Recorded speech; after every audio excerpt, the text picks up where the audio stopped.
Forget delaying it, just ditch it, as the president asked Congress to postpone a vote on striking Syria. Republican Senator Rand Paul says it's time to strike the vote itself. To the senator now on what kind of response he's been getting. Senator, what kind of response? Well, we've been getting thousands of phone calls, and probably 97% against being involved in the Syrian civil war. Anecdotally, when I meet GIs from my state or parents of GIs, we get not a no, but a hell no about going into the Syrian civil war. John McCain was just here, Senator, saying we do have to get involved in this, that we do have to give a very clear signal to Bashar Assad that this cannot and will not be tolerated, and relying on promises from the Russian president is not going to cut it. Well, I guess my problem is today, on the anniversary of 9/11, we ought to remember who attacked us, Al-Qaeda. Al-Qaeda is now involved in the Syrian civil war on the side of the Islamic rebels that some in my party want to support. I think it's a mistake. Well, he said, just to clarify, sir, he said, just to clarify, that there is a way to distinguish between the Al-Qaeda elements and those more friendly, and that we would not be doing that. You say there's no way to ascertain that? Well, I say it's very difficult. You know, in Afghanistan, we have people joining the Afghan army who say they're allies of America. I love America, until you turn around and they shoot you in the back. We've had 100 of our soldiers, American soldiers, killed by people who pretended to be our friends. So when people line up in Syria and say, oh, please give me a Stinger missile, please give me a man-pad, I'm ready to be for America, can we trust them when they line up in that line? I think it's very difficult to distinguish friend from foe. The Joint Chief of Staff's Martin Dempsey, he said as much several times. It's very difficult to determine friend from foe. You know, Senator, since your name often gets mentioned as a possible presidential candidate, I know you don't like to talk about that stuff. Maybe now isn't the time. Maybe you'll raise that with me another time. I wonder what your foreign policy then would be as president, or what you think any president's foreign policies would be with regard to the Middle East. Would it, for President Paul, would it be just let them deal with this stuff, not us? You know, I consider myself to be a realist on foreign policy. I think we do have American interest in the Middle East. I think we need to and would defend our allies over there. Turkey's a NATO ally. Israel's a long-standing ally. Jordan's a long-standing ally. So we do have interest over there, but also have a very high bar for sending our kids to war. And the way I look at war is a very personal way. I look at it as if I were sending one of my sons or one of your sons to war.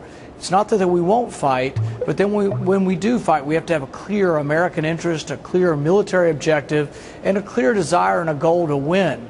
You know, the goal of the Obama administration in Syria is stalemate, and they say every day there's no military solution. So if there's no military solution, why are they proposing a military solution?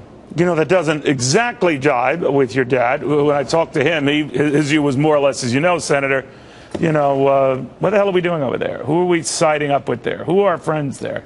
Good money after bad there. Enough with it there. That's pretty much the gist of what he said.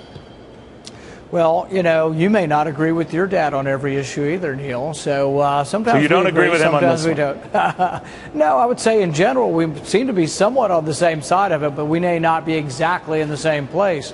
But what I would say is that our foreign policy needs to be constitutional. It needs to not be rash.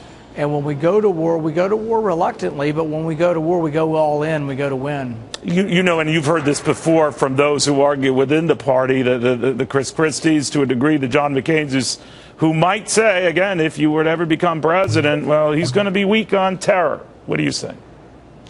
You know, I think one of the few things that we've told the world since 9/11 is that, well, we won't be trifled with, we won't be attacked, and that if you kill our citizens, you are going to pay the ultimate price. And I think this is true, and it's an important message to send the world. But the other part of the message is that we won't always be involved in the affairs of every other nation. But if you attack America, if you attack our soldiers, then absolutely we'll respond with overwhelming force. That's the lesson of 9/11. And that's why when people say, oh, this president not acting and drawing a red line threatens the credibility of America. No, I think the credibility of America and how we will respond when attacked is very foremost and present for those who remember 9/11. You know, there are many of your colleagues on the left and right, Senator, who are saying that whatever people's views are on Syria, they're a great distraction, maybe even a deliberate deflection from the real domestic economic issues, like a budget that's still not done, a debt limit that's still facing us, and in less than 3 weeks, a health care law where a whole lot of implementations go into effect. Is any of that ever going to get addressed, do you think, anytime soon? Well, they're also a distraction from a lot of the scandals that have gone on, like Benghazi, where we did have American interests threatened and American personnel, ambassador killed. So it does distract from that, where nothing ever occurred to avenge their deaths or to bring people to justice. But yeah, we've got a lot of things going on. We have a budgetary problem, budgetary deadline coming up, debt ceiling crisis coming up, Obamacare. Yeah, so I think all of those do need to be discussed. And the president will often say, oh, we need to be doing some nation building at home.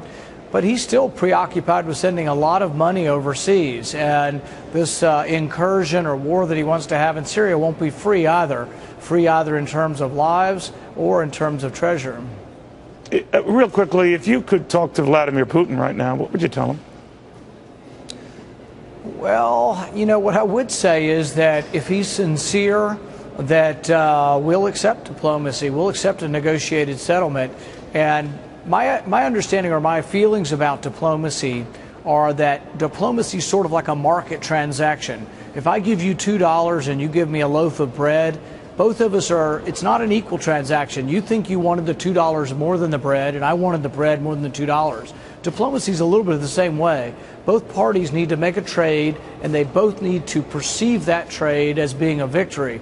And I think if we can convince Putin or Russia or China, for that matter, that we are such an important trading partner to them that's in their self-interest to make us happy, to make the world safer, to bring Iran down from the brink, to bring North Korea down from the brink, to bring Syria down from the brink, that if they are able to tamp down instead of gin up these conflicts, that it's to their benefit.